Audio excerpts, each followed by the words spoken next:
Vamos ficar sabendo o que vai acontecer no capítulo desta quarta-feira, 28 de dezembro, da novela O Rei do Gado. Mas antes eu peço que você se inscreva no canal, ative o sininho para receber as notificações e deixe o seu like. Bruno diz para Lia que ele não pode se conformar com uma coisa dessas, que uma filha dele venha dizer para ele que está apaixonada por um sujeitinho que não tem nem aonde cair morto. Lia diz que isso são coisas do coração e que ela não pode fazer nada. Bruno diz que isso é coisa de quem tem miolo mole. Você sempre teve seus namoradinhos e o seu pai nunca interferiu, né? Lia diz para o pai que ele nunca soube quem eram os namorados dela, porque eu sempre vi que não era namoro sério. Pelo menos nenhum dos seus namorados veio falar comigo ou com a sua mãe, não é verdade? Lia diz que ela também nunca levou nenhum deles a sério. Marcos diz que é testemunha que todos os namorados de Lia eram namoricos bestas. Bruno diz então tudo namorico besta e agora você vai me levar a sério, um violeiro que não tem nem aonde cair morto? Lia diz que vai. Bruno pergunta para a filha se ela acha que Aparício vai sustentar ela com essa viola dele. Lia diz que ela não quer que sustente ela e sim que a ame. Bruno diz que ele não merece os filhos que ele tem. Marcos tira o corpo fora e diz que ele não tem nada a ver com isso. Lia pede para o pai não se aborrecer com ela. Ela diz que está tentando se abrir com ele. Ela poderia esconder dele, mas preferiu falar. Marcos diz para o pai que pode ser fogo de palha de Lia e que se ele ficar contra pode ser pior. Bruno diz que ele quer ver se Aparício tem coragem de ir lá falar com ele, para ele saber com quem ele está lidando e filha de quem ele é. Marcos diz que Aparício já está cansado de saber. Lia diz que Aparício não precisa ir lá porque ela já está falando com ele. Eu quero que ele fale. Lia conta para Aparício que ela se abriu com o pai dela e contou deles dois e que ele quer que ele vá falar com ele. Zé Bento se mete e diz que ele falou que isso ia dar encrenca e para ele ver onde ele se meteu. Ele manda Zé Bento ficar quieto porque isso é assunto dele. Zé Bento pergunta para Aparício se ele vai ter coragem de enfrentar o Rei do Gado. Lia diz que Aparício não é obrigado a fazer isso, somente se ele gostar dela de verdade. Aparício olha para Zé Bento e Zé Bento olha para ele. Bruno desabafa com Luana e diz que é uma maluquice da filha dele se meter com um homem desses. Luana pergunta por quê. E Bruno pergunta se ela não conhece aquele sujeitinho. Ela diz que conhece e ele diz, pois então. Bruno diz que ele já sabe onde é que os filhos deles estão querendo chegar. Luana pergunta aonde. Eles estão querendo me agredir por eu estar com você. Nenhum dos dois se conformam até hoje. Luana diz que então a culpa é dela. Bruno diz que a culpa não é dela. Luana diz que ela queria ter ficado lá na fazenda. Bruno diz que isso não iria mudar nada porque eles sabem que ele gosta dela. Mas eu tô atrapalhando. Você não tá atrapalhando nada. Deixa esse problema comigo que eu vou resolver, tá? Luana pergunta de que jeito. Ele diz do meu jeito. Júlia comenta com Lurdinha que a casa virou de pernas pro ar depois que a dona Leia foi embora. Lurdinha diz que não tem nada a ver a dona Lia gostar do pirilampo. Júlia diz que Lia não gosta nada de Aparício. Ela já teve tantos partidos bons, cheio da grana. Ela tá aí brincando com ele como fez com todos os outros. Lurdinha diz que ela está duvidando porque ele é um pão que nem o outro. Júlia fica indignada pelo gosto de Lurdinha e diz pelo amor de Deus. Lurdinha diz que se Zé Bento desse uma garupa para ela, ela montava. Júlia pergunta que garupa se Zé Bento não tem nem cavalo. Lurdinha fica calada. Aparício diz para Zé Bento que ele vai falar com o Rei do Gado. Zé Bento diz que ele está é besta. Aparício diz que besta nada, eu gosto da filha dele e pronto, que se dane o resto. Zé Bento pergunta se ele gosta de Lia para casar. Aparício diz que não sabe, pode até ser. Zé Bento diz que isso ele duvida. Aparício diz que ele está falando sério. Zé Bento pergunta o que eles fazem agora. Eles desmancham a dupla? Mas que desmanchar a dupla? Eu não estou pensando nisso. Zé Bento diz que se ele enricar, ele não vai mais precisar cantar. Aparício diz que ele não está atrás dos bois do homem, ele só quer a filha dele. Eu vou lá falar com ele, eu não me chamo Aparício. Marcos diz para o pai que Lia não é mais criança, ela sabe o que faz. Sabe nada, nem ela e nem você sabe. Marcos diz que ele está tentando acertar a vida dele. Bruno diz, acertar de que jeito? Marcos diz que ele ainda não sabe, mas ele está procurando. Bruno pergunta quando ele vai achar. Marcos fica calado olhando para o pai.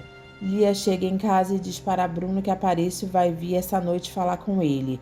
Bruno não gosta nada disso. Jeremias conta para a falsa Marieta que o testamento dele está pronto e assinado. Daqui para frente ele não vai mais se preocupar com isso. Ela diz que não sabe nem o que dizer. Jeremias diz que ela não precisa dizer mais nada e que ela já é a herdeira dele universal de papel passado. Ela diz que se assusta ao ouvir ele dizer isso. Ele diz para ela não se assustar porque daqui para frente ela vai ter que levar mais a sério o aprendizado dela, para poder saber tocar os negócios dele. Ela diz que espera saber e Jeremias diz que é só uma questão de vontade. Eu vou ficar do seu lado o tempo todo. Jeremias diz que isso vai ser muito bom. Ela sorri e diz que sabe. Jeremias diz que tem um porém. Ela pergunta qual. Jeremias diz que ele escreveu umas exigências que ela vai ter que cumprir quando ele fechar os olhos, sobre pena dela perder tudo o que ele está deixando para ela. Ela diz que ele pode dizer o que desde já ela promete que vai fazer as vontades dele. Ele diz que ela vai ficar sabendo quando ele morrer. Ela diz que preferia ser alertada agora. Ele torna a repetir só depois que ele fechar os olhos. Bruno fala para Luana, Marcos e Lia que Jeremias não presta e nunca prestou nessa vida. Marcos diz que é engraçado, ele teve frente a frente com Jeremias e ele nunca sentiu tanto ódio assim. Luana fica escutando a conversa toda desconfiada. Bruno diz para Marcos que ele não conhece nem metade dessa história. Marcos diz que pode ser, mas que Jeremias pareceu ser um cara legal. Apesar dos pesares, lá nas fazendas dele tem uma escola para crianças e um clube com piscina e tudo, para os funcionários dele se divertirem. Bruno diz que isso não quer dizer nada, imagina como ele explora essa gente. Marcos diz que Jeremias tem uma sobrinha linda, a Marieta. Bruno diz para Marcos não esquecer que ela é uma Berdinazzi e chama ele de maledito. Luana fica até assustada do jeito como Bruno fala. O senhor está me chamando de maledito? O senhor está parecendo um Berdinazzi. Lia manda Marcos parar com isso e pede para eles mudarem de assunto. Aparício e Zé Bento chegam na casa de Bruno. Lia fica feliz por Aparício estar indo falar com o pai dela. Marcos diz para Saracura que o pai dele não tem moral nenhuma de encarar Aparício, e Luana fica olhando para ele. Bruno manda Pirilampo falar, e ele diz que o nome dele é Aparício. Bruno manda ele se sentar. Bruno pergunta se ele tem família. Ele diz que teve, mas se perdeu dela há muito tempo.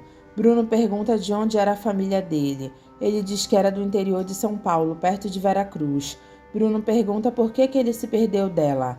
Lia pergunta por que ele está fazendo essas perguntas agora. Porque eu quero saber com quem eu estou falando. Aparício diz que ele está falando com um homem que gosta da filha dele. Bruno pergunta se ele acha que isso basta. E Aparício diz, acho. Lia diz, pai, você fica quieta, a sua profissão é violeiro. Aparício diz, sim, senhor. Bruno pergunta se ele acha que ele com essa viola vai poder manter a filha dele. Lia diz, que isso, pai? Bruno diz para Lia deixar Aparício falar. Você acha que você com a sua viola vai poder sustentar minha filha, sabendo o berço que ela teve? Aparício diz que além da viola dele, ele tem os braços dele e o amor que ele sente por ela. Bruno diz que ele deve estar brincando. Aparício pergunta que outra prova mais ele quer. Bruno diz que ele é topetudo demais para um violeiro. Aparício diz que ele é homem que nem ele. Por favor, pai. Bruno diz para Lia que esse atrevido está desafiando ele. Aparício diz que ele veio conversar em paz. Mas eu não vou dar minha filha para um Zé Ninguém. Aparício manda Bruno colocar preço na filha dele que ele compra. Isso porque ele quer fazer as coisas direita como ele acha que também é a intenção dele. Lia diz, pelo amor de Deus, Aparício. Ele diz para ela ficar calma. Tá certo, seu violeiro de bosta. Você me desafiou para mim colocar um preço na minha filha, eu vou botar.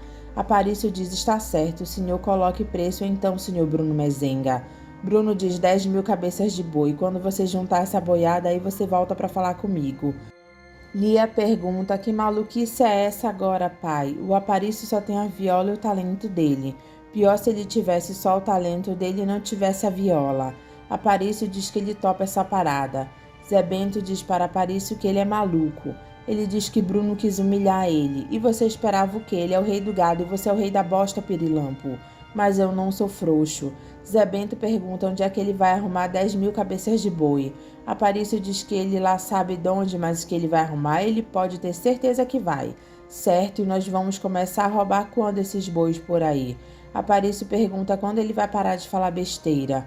Bruno fala mal dos filhos dele para Luana e diz que eles estão querendo punir ele. Luana torna a dizer que ela queria ter ficado na fazenda junto de Dona Ana e Zé do Araguaia. Mas o seu lugar é aqui, Luana, eu já te falei 1000 vezes isso.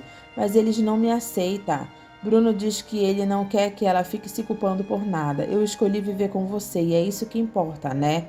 Mas você tá agoniado, está se martirizando. Eu achei um atrevimento a minha filha colocar aquele sujeitinho na minha frente. Luana diz que eles se gostam. Que se gostam, esse tal de Aparício deve ser mulherengo de marca maior que não se apega em ninguém nessa vida. Luana pergunta, e a Lia? Bruno diz que a Lia já teve uma penca de namorado, nunca levou nenhum a sério e vai levar a sério agora esse pobre coitado. Amanhã ela já esqueceu dele. Luana pergunta se tiver amor. Bruno diz que se tiver amor de verdade, ele vai voltar com as 10.000 cabeças de boi, que foi o jeito que ele achou para dizer não a ele. Lia confessa para Marcos que ela gosta de pirilampo de verdade. Ele pergunta o que ele tem de tão especial que os outros não tinham. Ela diz que não sabe, mas que a vontade dela era de ir embora de lá. Marcos diz para ela parar com isso, porque aí quem vai perder os bois vai ser ela. Ela diz que pelo menos estaria com ele. Ele manda ela parar com isso. Lia procura Aparício e diz que ela queria ver ele. Leia está acordada de madrugada e diz que são 2 horas da manhã e Ralph não aparece nem liga para ela. Ai meu Deus do céu, que burrada eu fiz na minha vida. O outro, pelo menos, eu sabia que estava nas fazendas atrás dos bois dele. E esse? Ralph chega em casa e Leia olha para ele. E ele pergunta o que foi, por que ela está olhando para ele com essa cara. Ela pergunta se ele sabe a hora. Ele diz que não sabe porque ele não é relógio. Leia diz que quer conversar com ele. Ele diz que amanhã eles conversam. Não, eu quero conversar com você hoje, agora. Eu não gosto que você fale comigo nesse tom. E você queria que eu falasse como se você me chega em casa a essa hora com essa cara. E a sua está parecendo uma louca. Ela diz louca de tanto esperar por você. Ninguém mandou você ficar esperando por mim, Leia Mezenga. Leia segura na camisa de Ralph e pergunta com quem que ele estava até essa hora. Ele diz que estava cuidando dos interesses dele. Ela pergunta aonde. Num jantar, numa reunião de executivos bêbados. Ele segura no rosto de Leia e diz que não dessa vez, ele estava numa cama. Ele joga a Leia que cai em cima da cama. Ele diz para ela deixar ele tomar banho. Leia fica olhando para ele com raiva. Luana diz para Bruno que ela estava ouvindo a rádio e que ela escutou que prenderam o Regino e pergunta se ele poderia ajudar ele. Bruno pergunta por que prenderam ele. Eu não sei, não deram explicações, só disseram que prenderam ele. Bruno diz que não dá para ele ficar dependendo de um sujeito que fica invadindo terras. Já basta ele ter que defender a dele e pergunta se ela esqueceu como ele conheceu ela. Mas não foi culpa dele, não. Aquilo foi um engano. Eu sei que não foi culpa dele, mas quem se mete nessa vida está sujeito a essas coisas, Luana. Luana diz que não é justo. Bruno pergunta como ela sabe que não é justo. Luana diz que ela conhece o Regino e a mulher dele. Conhece nada, você conhece só um casal que te ajudou num momento difícil da sua vida, só isso. Luana diz que está preocupada com a dona Jacira e o filho dela. Bruno diz que já prenderam ela e soltaram ela depois, então vão soltar o marido dela também. Você precisa esquecer as coisas que você viveu na sua vida e olhar para frente. Você agora está do outro lado, você entendeu? Luana diz que entendeu, mas ele podia ajudar o Regino. Bruno diz que ele não é advogado. Não me peça para ajudar o seu amigo, porque eu não posso fazer nada. Agora me deixa trabalhar. Luana fica olhando para ele triste. Bruno diz que diacho de amizade será essa? Lia pede 20.000 para o pai. E ele diz para ela dizer por que ela precisa de tanto dinheiro assim de repente.